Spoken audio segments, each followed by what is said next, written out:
You. Let's get to it. Right.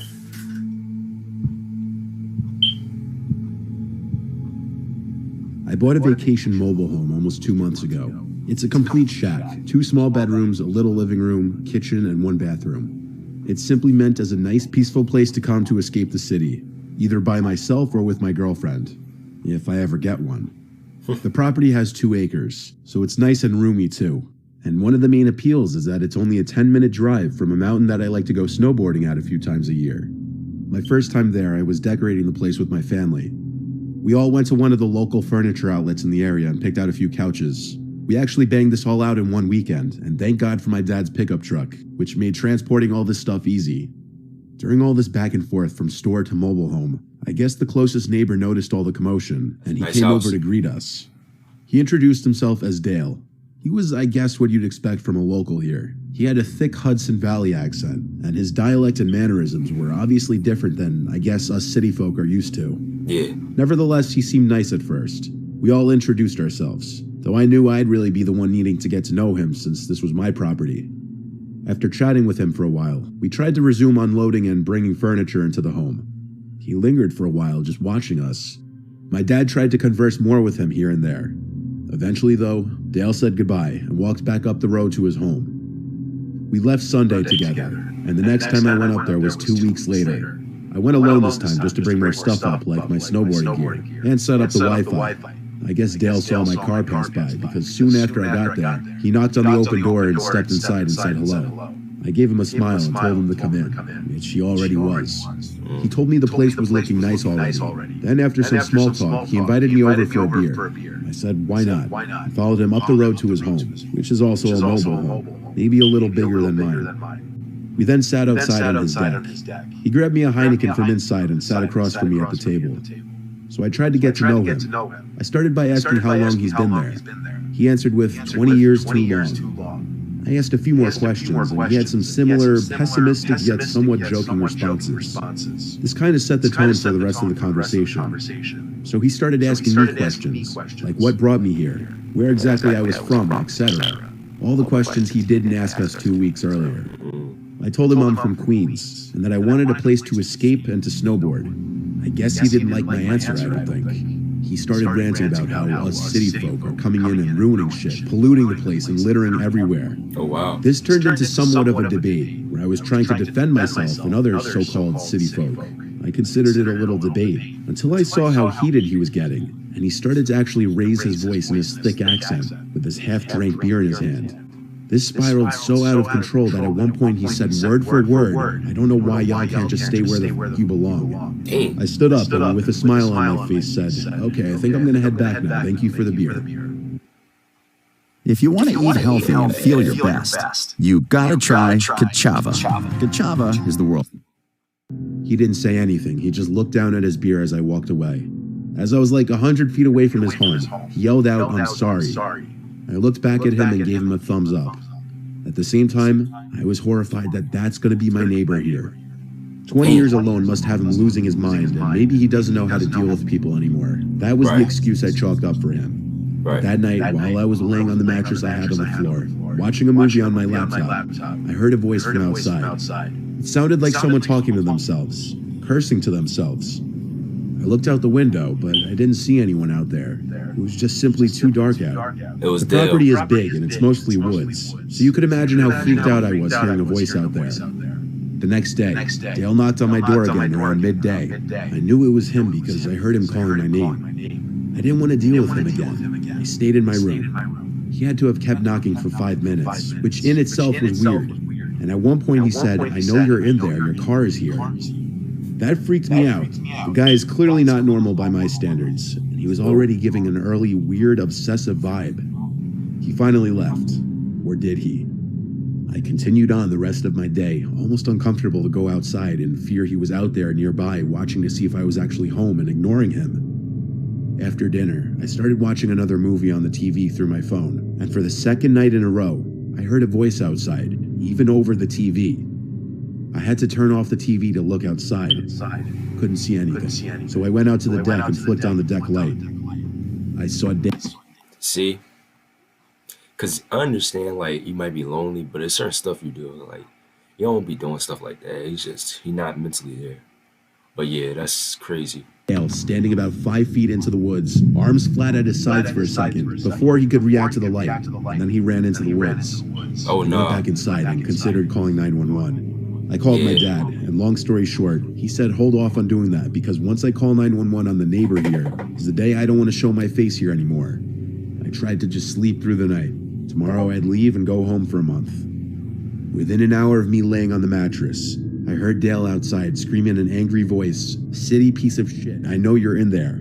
Leave, no one wants you here." He sounded like he was in a drunken fit of rage, but this was officially the moment I realized my neighbor there is a complete psychopath, and he may be the reason why I got this home at such a good price. I went home the next day, taking my valuables back home with me. I haven't been back there since, but you better believe the next time I go there, it'll be with my whole family. If he keeps it up, cops will be called. At this moment, I'm not really sure what to do, but I'm considering trying to sell this place if this keeps up, because at the moment, I'm actually scared to go up there alone. Got all of that.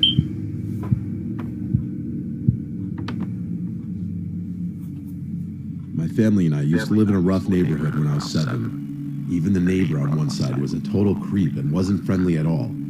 I don't personally remember much of the story because I was way too young, but my mom remembers it all too well. It was a regular night like any other, which makes this that much scarier. It was just my mom, my 2 siblings, and I at home. My dad was gone on a business trip as he would be often. That night, around midnight, someone started knocking on our door. My mom woke up and went to the front door and asked who it was.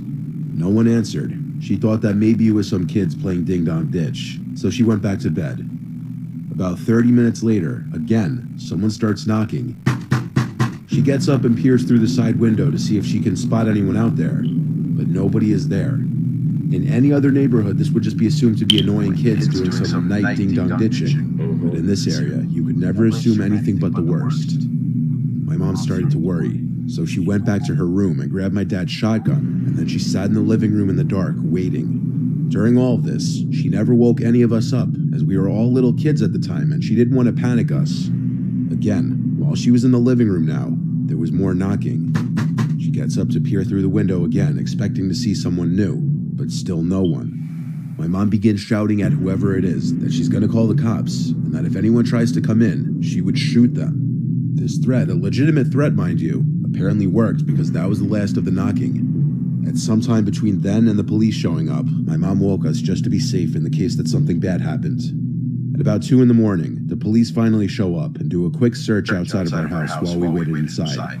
After their search, they come in and tell my mom that they had found a piece of barbed wire about 4 feet long next to the front door and asked if it belonged to my mom. She said it wasn't hers and asked why.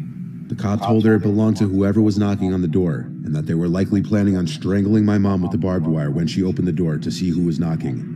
They said that she was very smart to not open the door to see who was there, otherwise it could have cost her her life.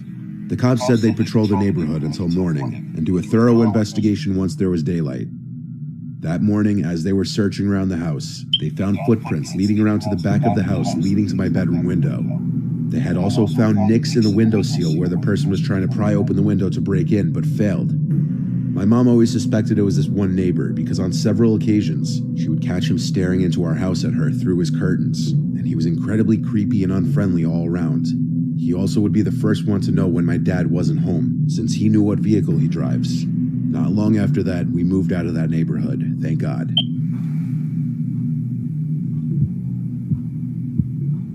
That's insane. That is crazy. We had a new neighbor move in recently, which at first I was completely okay with because we never really got along with our old neighbors. But boy, do I miss them now. So it was a few months back that we saw a new van in the driveway next door. No moving trucks or nothing though. We didn't see anyone moving in furniture or anything at all. It was kind of weird. To be friendly, my wife and I decided to go knock on the door to introduce ourselves, but no one opened the door, which was also weird because their car was in the driveway. We figured it wasn't a big deal. For all we knew, they were in the shower or were sleeping or something. So our bedroom is upstairs, and at one of our windows, we can see into the neighbor's backyard. The house next door has a detached garage in the backyard. The new neighbor's van wasn't in the driveway all day. Then, all all of a sudden, when my wife and I were reading in bed, we heard the garage next door open up. Naturally, we were curious to look out the window and see if we could catch a peek at what the man looks like. We creased the blinds a bit to look out there, and there he was, this middle-aged looking guy in a white t-shirt and jeans. The motion light over his garage was on, so that's how we saw him. He was bringing boxes from his van into his garage. We stopped spying before it got weird. A few days passed, and his car wasn't in the driveway at all, until one night, we heard his garage door open again. Every so often on this one night, we would hear some weird scraping sounds coming from out in his garage, and then occasional bangs and such, probably from him dropping boxes in the garage. But what really did make sense was that metallic scraping sound that wouldn't stop. I went over to the window to look out again.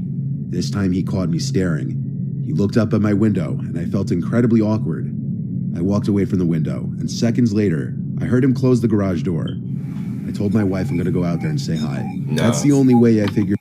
See, I wouldn't go out there at all. Like, I would just mind your business. You know, don't go out at all. Just let him do him. You know, as long as he's not bothering you. Because it's no reason. It's like, you know, all that moving stuff in the garage and that, I won't worry about that. Yeah, just don't bother your neighbor. You know, especially if it's weird. Nah. Late at night, too.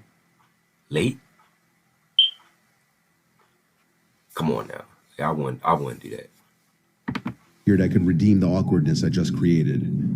I went outside in my shorts and t-shirt and went over next door to the driveway, but the man was in his van with the engine running already, and I think when he saw me, he backed out of the driveway really fast. Then he disappeared down the street into the night. The whole thing was incredibly weird, and I was getting the vibe he was avoiding us now.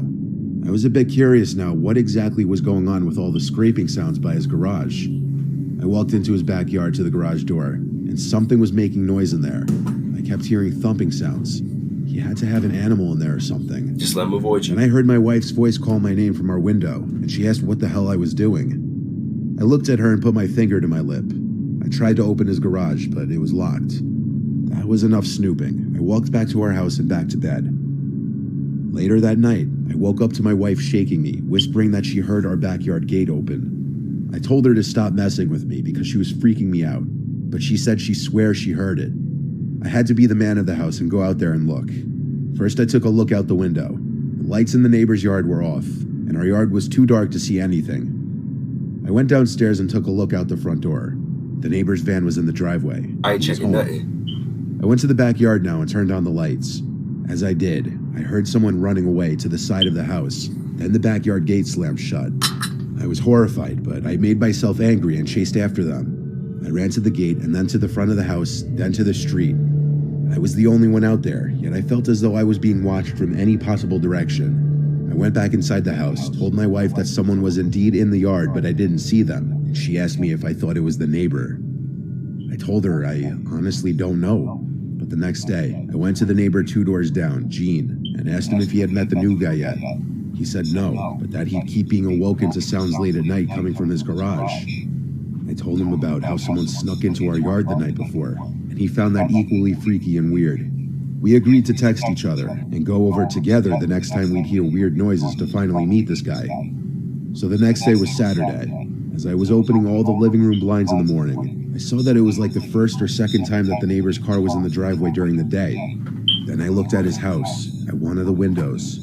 There he was, standing stiff as a statue, looking at me as if he were waiting for me to open the blinds. Oh my I goodness. expected him to look away, but we just locked eyes. Unbroken eye contact for a solid 20 seconds. I waved because I didn't know what else to do. When he didn't wave back or even crack half a smile, I started calling for my wife. And when I got her, I told her to look out the window. But by then, he was no longer standing at the window. I said to hell with it at this point, and went next door again with my wife and knocked on the door and rang the bell. I felt knocking is a bit more assertive. I heard one loud slam from inside the house, but he never came to the door. This was the last straw. I went over to Gene's house again, and when he opened the door, he asked me if I saw his texts yet. I said no, and I also didn't have my phone on me. So he told me that last night he heard a muffled crying sound from outside, in the new guy's direction, and he texted me about it. Gene came out with me to knock on the neighbor's door one more time, and once again, no answer. We all by this point, including Gene's wife and my wife, knew something is seriously off here. The next day, the van was gone again, and it's been almost 2 weeks, and the van hasn't returned. We don't know where he went. We don't know if or when he's coming back. These past few nights, either my wife or I wake up in the middle of the night thinking we hear noises outside, and when we go to the window to see if the van's in the driveway next door, it's not. It's crazy none of us even know the guy's name, and we're still trying to put the pieces together, because one night I heard something definitely alive in that garage making noises, and then another night, Gene heard what he thought to be a muffled crying. Obviously he'll most likely be back, but I don't think any of us are looking forward to it, and maybe for peace of mind, we should anonymously report him. Yeah. I think you should mind your business and, don't worry about people, your neighbors especially. Like, that's why always know, like, you don't know about their name, but know their face, like, always.